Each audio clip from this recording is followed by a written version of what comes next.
जय माता दी। नवरात्रों में दुर्गा सप्तशती का पाठ करना भक्तों के लिए बहुत ही शुभ माना जाता है। व्यास जी के द्वारा रचित महापुराणों में से एक मार्कंडेय पुराण में दुर्गा सप्तशती की रचना की गई है। इसका उद्देश्य मानव का कल्याण करना है। दुर्गा सप्तशती को शक्ति और उपासना का श्रेष्ठ ग्रंथ माना गया है। दुर्गा सप्तशती में 700 श्लोक और 13 अध्याय हैं।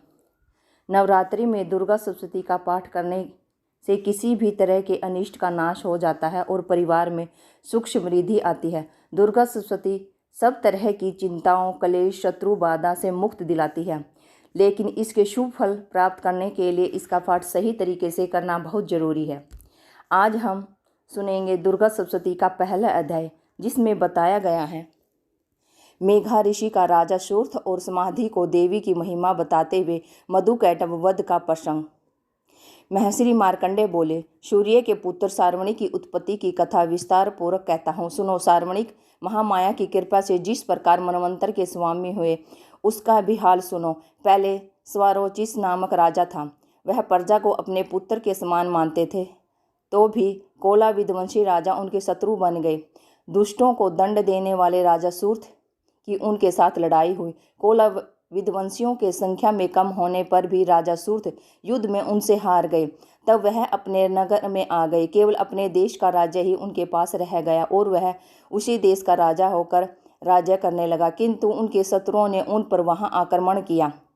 राजा को बलहीन देकर उसके दुष्ट मंत्रियों ने राजा की सेना और खजाना अपने अधिकार में ले लिया।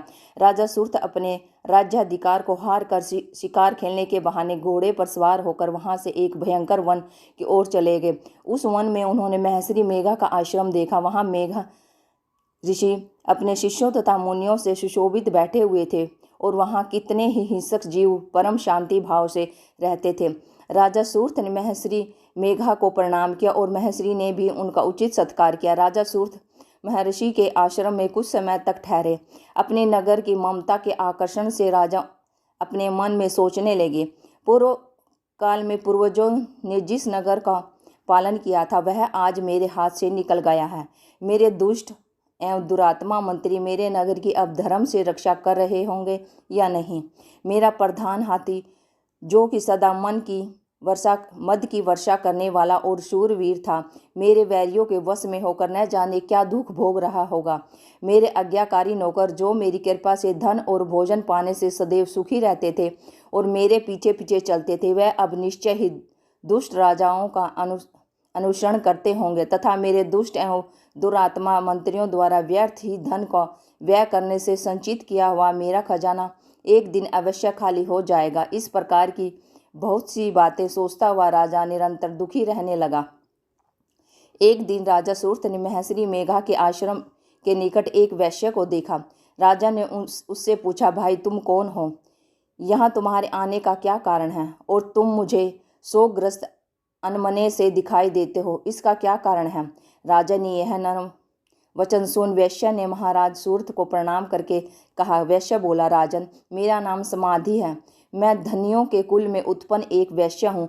मेरे दुष्ट स्त्री पुत्र आदि ने लोभ से मेरा सब धन छीन लिया है और मुझे घर से निकाल दिया है। मैं इस तरह से दुखी होकर इस वन में चला आया हूँ और यहाँ रहता हुआ मैं इस बात को भी नहीं जानता कि अब घर में इस समय सब कुशल है या नहीं।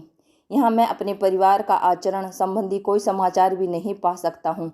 वह घर में इस समय कुशल पूर्वक है या नहीं। मैं अपने पुत्रों के संबंध में यह भी नहीं जानता कि वह सदाचारी है या दुराचार में फंसे हुए हैं। राजा बोले, जिस धन के लोभी स्त्री पुत्रों ने तुम्हें घर से निकाल दिया है, फिर भी तुम्हारे चित्त में उनसे क्या प्रेम करता है? वैश्य ने कहा, मेरे विषय में आपका ऐसा कहना ठीक है, किंतु मेरा मन इतना कठोर नहीं है। यद्यपि उन्होंने धन के लोभ में पड़कर पितृस्नेह का त्याग कर मुझे घर से निकाल दिया है, तो भी मेरे मन में उनके लिए कठोरता नहीं आती। हे महामते, मेरा मन फिर भी उनमें क्यों फंस रहा है? इस बात को जानता हुआ भी मैं नहीं जान रहा। मेरा चित्त उनके लिए दुखी है। मैं उनके लिए लंबी लंबी सांसें ले रहा हूँ। उन लोगों में प्रेम नाम को नहीं है, फिर भी ऐसे निस्नेही के लिए मेरा हृदय कठोर नहीं होता। महर्षि मार्कंडेय जी ने कहा, हे ब्राह्मण, इसके पश्चात महाराज सूरथ और वह वैश्य दोनों महर्षि मेघा के समीप गए और उनके साथ यथा योग्य न्याय संभाषण करके दोनों ने वार्ता आरंभ की। राजा बोले, हे भगवान, मैं आपसे एक बात पूछना चाहता हूँ, सो आप कृपा करके मुझे बताएं। मेरा मन अधीन है, इससे मैं बहुत दुखी हूँ। राजा, धन आदि की चिंता अभी तक मुझे बनी हुई है और मेरी यह ममता अज्ञानियों की तरह बढ़ती जा रही है, और यह समाधि नामक वैश्य भी अपने घर से अपमानित होकर आया है। इसके स्वजनों ने भी इसे त्याग दिया है। स्वजनों से त्याग हुआ भी यह उनसे हार्दिक प्रेम रखता है। इस तरह हम दोनों ही दुखी हैं। हे महाभाग, उन लोगों के अवगुणों को देखकर भी हम दोनों के मन में उनके लिए ममता जनित आकर्षण उत्पन्न हो रहा है। हमारे ज्ञान रहते हुए भी ऐसा क्यों है? अज्ञानी मनुष्यों की तरह हम दोनों में यह मूर्खता क्यों है? महर्षि मेघा ने कहा, विषम मार्ग का ज्ञान सब जंतुओं को है। सभी के लिए विषय पृथक पृथक होते हैं। कुछ प्राणी दिन में नहीं देखते और कुछ रात को, परंतु कई जीव ऐसे होते जो दिन तथा रात दोनों में देख सकते हैं। यह सत्य है कि मनुष्यों में ज्ञान प्रधान है, किंतु केवल मनुष्य ही ज्ञानी नहीं होते, पशु पक्षी आदि भी ज्ञान रखते हैं। जैसे यह पशु पक्षी ज्ञानी है, वैसे ही मनुष्यों का ज्ञान है, और जो ज्ञान मनुष्यों में है वैसे ही पशु पक्षियों में है, तथा अन्य बातें भी दोनों में एक जैसी पाई जाती हैं। ज्ञान होने पर भी इन पक्षियों की ओर देखो कि अपने भूख से पीड़ित बच्चों की चोंच में कितने प्रेम से अन्न के दाने डालते हैं। हे राजन, ऐसा ही प्रेम मनुष्यों में अपनी संतान के प्रति भी पाया जाता है। लोभ के कारण अपने उपकार का बदला पाने के लिए मनुष्य पुत्रों की इच्छा करते हैं और इस प्रकार मोह के गड्ढे में गिरा करते हैं। भगवान श्री हरि की जो माया है, उसी से यह संसार मोहित हो रहा है। इसमें आश्चर्य की कोई बात नहीं है, क्योंकि यह भगवान विष्णु की योग निंद्रा है। यह माया ही तो है जिसके कारण संसार मोह में जकड़ा हुआ है। यही महामाया भगवती देवी ज्ञानियों के चित्त को बलपूर्वक खींचकर मोह में डाल देती है और उसी के द्वारा संपूर्ण जगत की उत्पत्ति होती है। यही भगवती देवी प्रसन्न होकर मनुष्य को मुक्ति प्रदान करती है। यही संसार के बंधन का कारण है तथा संपूर्ण ईश्वरों की भी स्वामिनी है। महाराज सूरथ ने पूछा, भगवान, वह देवी कौन है जिसे आप महामाया कहते हैं? हे ब्राह्मण, वह कैसे उत्पन्न हुई और उसका कार्य क्या है? उसके चरित्र कौन कौन से हैं प्रभो? उसका जैसा प्रभाव हो, वैसा स्वरूप हो, वह सब ही कृपा कर मुझसे कहिए, मैं आपसे सुनना चाहता हूँ। महर्षि मेघा बोले, राजन, वह देवी तो नित्य स्वरूपा है। उसके द्वारा यह संसार रचा गया है, तब भी उसकी उत्पत्ति अनेक प्रकार से होती है। वह सब नाम मुझसे सुनो। वह देवताओं का कार्य सिद्ध करने के लिए प्रकट होती है। उस समय वह उत्पन्न हुई कहलाती है। संसार को जलमय करके जब भगवान विष्णु योग निंद्रा का आश्रय लेकर शेष सैया पर सो रहे थे, तब मधुकैटभ नाम के 2 असुर उनके कानों के मैल से प्रकट हुए और वह श्री ब्रह्मा जी को मारने के लिए तैयार हो गए। श्री ब्रह्मा जी ने जब उन दोनों को अपनी ओर आते देखा और यह भी देखा कि भगवान विष्णु योग निंद्रा का आश्रय लेकर सो रहे हैं, तो वह उस समय श्री भगवान को जगाने के लिए उनके नेत्रों में निवास करने वाली योग निंद्रा की स्तुति करने लगे। श्री ब्रह्मा जी ने कहा, हे देवी, तुम ही स्वाहा, तुम ही सवधा और तुम ही वष्टकार हो। सवर भी तुम्हारा ही स्वरूप है। तुम ही जीवन देने वाली सुधा हो।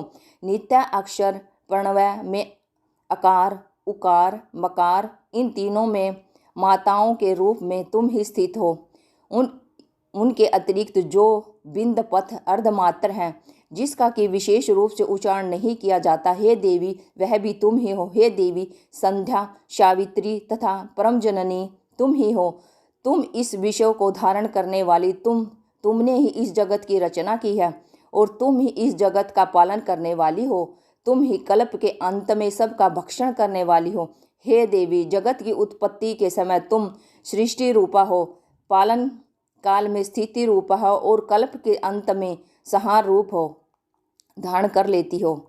तुम ही महाविद्या, महामाया, महामेघा, महारात्रि और मोहरात्रि हो। हे ईश्वरी और बोध स्वरूपा, बुद्धि भी तुम ही हो। लज्जा, पुष्टि, तुष्टि, शांति और अक्षमा भी तुम ही हो। तुम खड्ग धारिणी, शूल धारिणी, घोर रूपा तथा गदा, शंख, चक्र और धनुष को धारण करने वाली हो। बाण, भसुंडी और पृंग, यह भी तुम्हारे ही अस्त्र हैं। तुम सौम्य और सौम्यतर हो। यही नहीं बल्कि जितनी भी सौम्य तथा सुंदर वस्तुएं इस संसार में हैं, उन सब से बढ़कर सुंदर तुम हो। पर और ऊपर सबसे रहने वाली सुंदर तुम ही हो। हे सर्वस्वरूपे देवी, जो भी असत्य पदार्थ हैं और उनमें जो शक्ति है, असत पदार्थ हैं उनमें जो शक्ति है, वह तुम ही हो। ऐसी अवस्था में भला तुम्हारी स्तुति कौन कर सकता है। इस संसार की सृष्टि, पालन और संहार करने वाली जो भगवान है, उनका भी जब तुमने निद्रा के वश वशीभूत कर दिया है, तो फिर तुम्हारी स्तुति कौन कर सकता है। मुझे भगवान विष्णु तथा भगवान शंकर को शरीर धारण कराने वाली तुम ही हो। तुम्हारी स्तुति करने की शक्ति किसमें है। हे देवी, तुम तो अपने इन उदार प्रभावों के कारण ही प्रशंसनीय हो। मधु और कैडब जो भयंकर असुर हैं, उन्हें मोह में डाल दो और श्री हरि भगवान विष्णु को भी जल्दी जगा दो और उनमें उनका मार डालने की बुद्धि भी उत्पन्न कर दो। महर्षि मेघा बोले, हे राजन, जब श्री ब्रह्मा जी ने देवी की इस प्रकार स्तुति करके भगवान को जगाने तथा मधु और कैडम को मारने के लिए कहा, तो वह भगवान श्रीहरि के नेत्र, मुख, नासिका, बाहु, हृदय और वक्षस्थल से निकल ब्रह्मा जी के सामने खड़ी हो गई। उनका ऐसा करना था कि भगवान श्रीहरि तुरंत जाग उठे और दोनों असुरों को देखा, जो कि अत्यंत बलवान और पराक्रमी थे और मारे क्रोध के जिनके नेत्र लाल हो गए थे, जो ब्रह्मा जी का वध करने के लिए तैयार थे। तब क्रुद्ध हो उन दोनों दुरात्मा असुरों के साथ भगवान श्रीहरि पूरे 5000 वर्ष तक लड़ते रहे।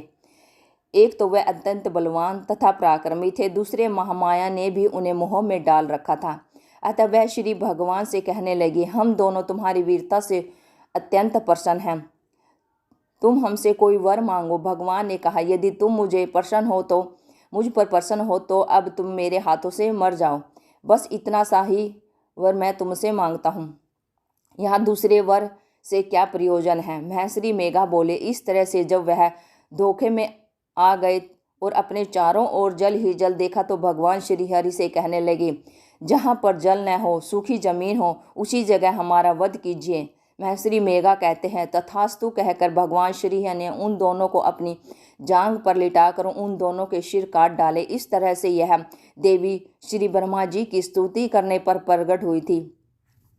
इस प्रकार ये देवी महामाया ब्रह्मा जी की स्तुति करने पर समय प्रकट हुई थी। अब पुनः तुमसे उनके प्रभाव का वर्णन करता हूँ।